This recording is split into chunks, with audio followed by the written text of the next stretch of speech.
हमारे चैनल में आपका स्वागत है। लाइक कमेंट शेयर करना ना भूले। ऐसे ही या मोटिवेशन वीडियो पाने के लिए सब्सक्राइब करें या बेल आइकन दब। कहानी आपकी जिंदगी बदल सकती है, इसे शुरू से अंत तक देखें। प्रेरणादायक कहानी, एक छोटा सा देवदूत। एक बार की बात है, एक छोटा सा देवदूत धरती पर आया। वह बहुत ही भोला और सरल था। वह धरती पर सब कुछ देखना और सीखना चाहता था। एक दिन वह एक गांव में गया। वहां उसने एक किसान को खेत में काम करते हुए देखा। किसान बहुत मेहनत कर रहा था। देवदूत ने किसान से पूछा, आप इतनी मेहनत क्यों कर रहे हैं? किसान ने कहा, मैं अपने परिवार के लिए भोजन और कपड़े जुटाने के लिए मेहनत कर रहा हूं। देवदूत ने कहा, यह बहुत अच्छी बात है कि आप अपने परिवार के लिए मेहनत कर रहे हैं, लेकिन क्या आप कभी भी अपने परिवार के साथ खेलते हैं? किसान ने कहा, नहीं, मैं बहुत व्यस्त हूँ। मुझे अपने परिवार के लिए भोजन और कपड़े जुटाने के लिए मेहनत करनी पड़ती है, इसलिए समय ही नहीं मिल पाता है। देवदूत ने कहा, लेकिन अगर आप कभी भी अपने परिवार के साथ नहीं खेलते हैं, तो वे आपसे खुश नहीं होंगे।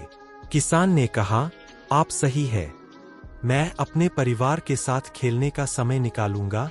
देवदूत ने किसान को धन्यवाद दिया और आगे बढ़ गया। अगले दिन देवदूत एक स्कूल में गया।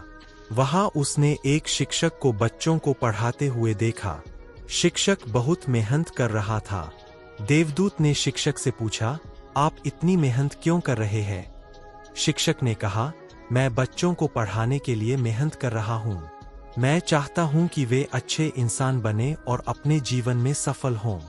देवदूत ने कहा, यह बहुत अच्छी बात है कि आप बच्चों को पढ़ाने के लिए मेहनत कर रहे हैं, लेकिन क्या आप कभी भी बच्चों के साथ खेलते हैं? शिक्षक ने कहा, नहीं, मैं बहुत व्यस्त हूँ। मुझे बच्चों को पढ़ाने के लिए मेहनत करनी पड़ती है, इसलिए समय ही नहीं मिल पाता है।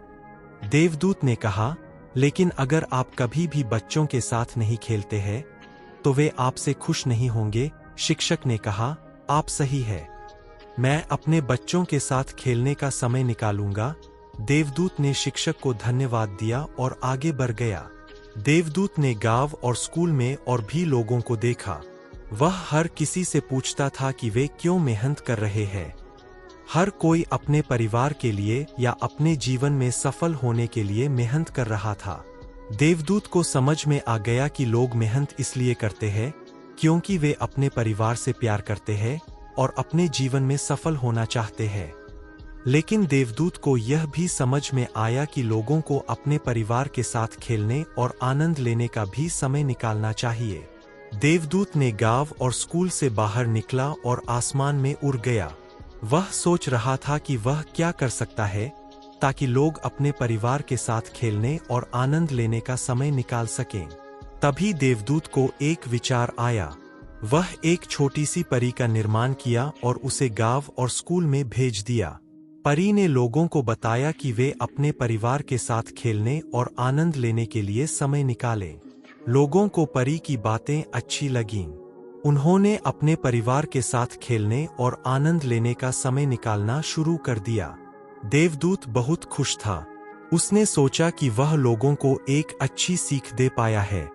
इस कहानी की सीख, इस कहानी से हमें यही सीख मिलती है कि हम चाहे कितने की व्यस्त क्यों ना हो, लेकिन हमें अपने परिवार के लिए हमेशा समय निकालना चाहिए। धन्यवाद।